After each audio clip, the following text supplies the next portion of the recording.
It's Friday, so why not grab a hold of a lightning rod and talk about what everyone is still wondering? Jeffrey Epstein, who, let's just say, probably didn't kill himself. But as I have said before, he is the first person to ever go to jail for trafficking children, minors, to apparently no one. Seriously, not one person who went to his island or partook in the trafficking of young girls has gone to jail. None. And it appears to be a very deliberate effort by a bunch of really powerful people to conceal who was on his plane, who was at his island, and even who was friends with him.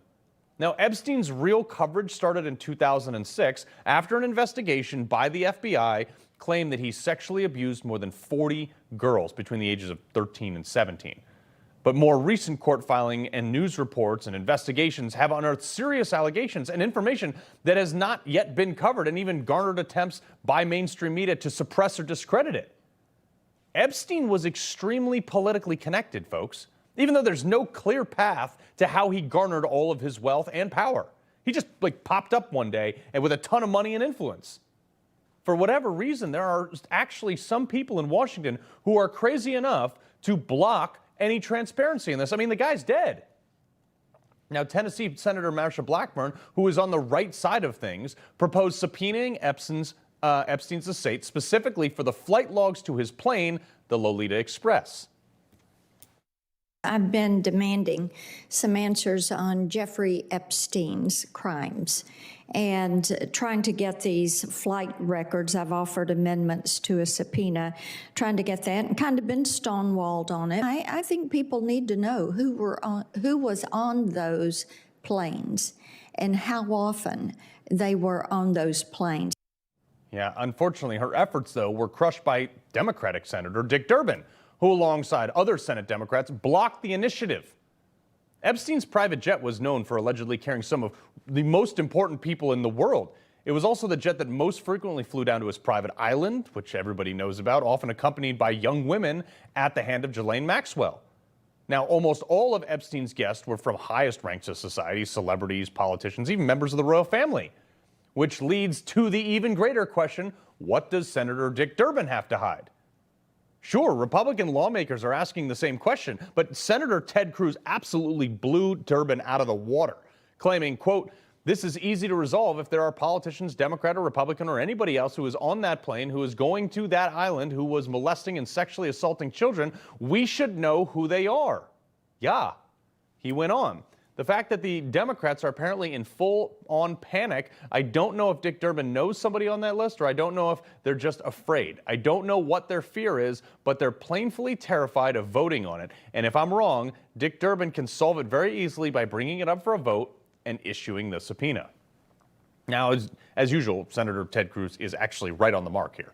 Thanks to recent posts from the Wall Street Journal and the New York Times, that list of Epstein associates is getting more and more attention, more and more exposure by the day. Most recently, presidential candidate Robert Kennedy, who admitted he was on the plane. He's out in the open about it. But Epstein's plane, as two flights juxtaposed, his admission stories and dates don't check out with the facts, thanks to the limited flight logs that were made available during Ghislaine Maxwell's case versus the USA. This is exactly why the American public wants to know what went on. And this man is running for president of the United States, folks. It's not like he's polling at zero either. He's polling higher than half of the Republican people behind Donald Trump. I am certainly not speculating, but imagine if there was a deeper connection. If he was more involved than just a plane ride. We deserve to know because the facts don't line up. But he's not the only one.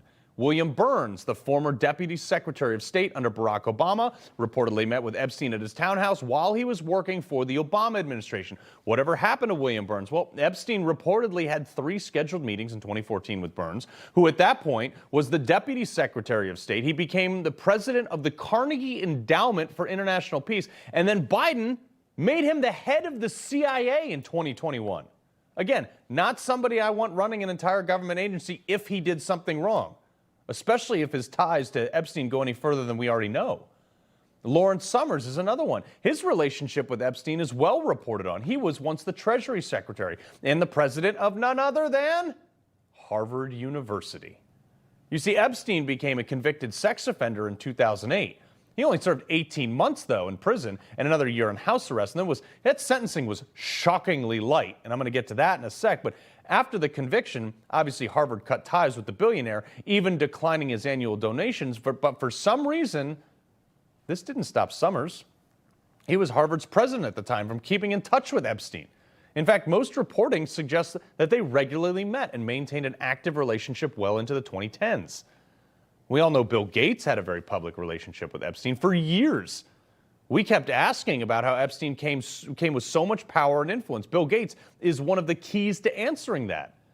The Wall Street Journal reported that Gates had an affair with a bridge player named Mila Anatova in early 2010, and that Epstein may have used leverage of his knowledge of that in the situation against the Microsoft co-founder.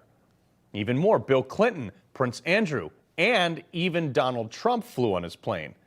But here's the irony, is that this entire story blew up because Trump became president and then appointed Jim Acosta, who was the U.S. attorney in Florida who prosecuted Epstein and gave him that sweetheart deal. Now, he was then nominated and confirmed as a labor secretary. But when the investigation blew wide open on this, because obviously Democrats brought it out, it turned out that Trump was about the least involved person with Epstein of anyone. There was only one flight from Palm Beach to Newark, New Jersey.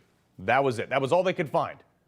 Never visited the infamous island like so many Democrats that sought to use it to destroy Trump. Kind of funny how that whole thing worked out. And now those same people who rushed to tie Trump to Epstein are scrambling to keep everything else a secret. Look, I generally try to give some sort of solution or answer to the problem that I present every night, but this time I got nothing. My only logical conclusion is to tie the issues here on that client flight list and the flight logs and that little black book to the fact that it probably might destabilize some of the people and their platforms that have been preaching to us for years on how we should live our lives. But rest assured, folks, we'll keep digging.